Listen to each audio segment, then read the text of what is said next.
আসসালামু আলাইকুম। আমি আজ আপনাদের সাথে শেয়ার করব পাঙ্গাস মাছ বোনা। পাঙ্গাস মাছ এভাবে বোনা করলে খেতে অনেক টেস্টি লাগে।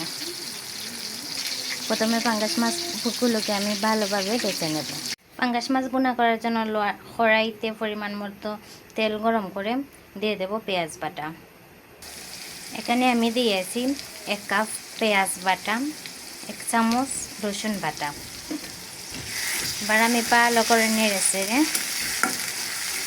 দিয়ে দেবো 1 চা চামচ লবণ।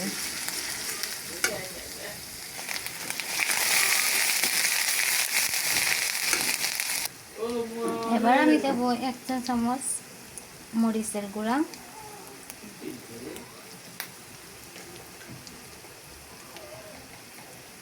1/2 চামচ ধনে গুঁড়া, 1/2 চামচ হলুদ গুঁড়া। মশলাগুলো ভালো করে নেড়ে চেড়ে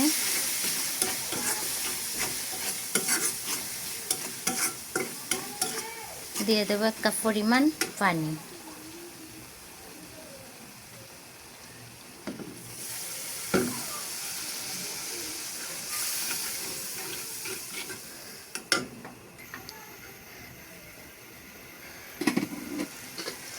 ঢাকনা দিয়ে 2 মিনিট ঢেকে দেব। এবার আমি দিয়ে দেবো আগে থেকে বেজে রাখা পাঙ্গাস মাছগুলো, দিয়ে ভালো করে নেড়ে চেড়ে মশলার সাথে মিশিয়ে নেব।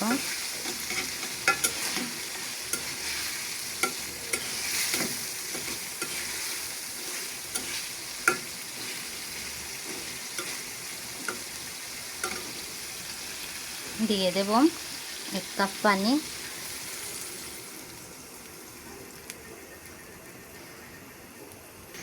এবার আমি দিয়ে দেবো 4টি আস্ত কাঁচামরিচ। আপনারা চাইলে কাঁচামরিচগুলো খালি করেও দিতে পারবেন। ধনে পাতা কুচি দিয়ে মাছটা আমি একটা বাটিতে ঢেলে নিয়েছি। রেসিপিটি ভালো লাগলে লাইক, কমেন্ট, শেয়ার করতে ভুলবেন না। আর চ্যানেলটি সাবস্ক্রাইব করে রাখবেন নতুন নতুন ভিডিও পেতে। আল্লাহ হাফেজ।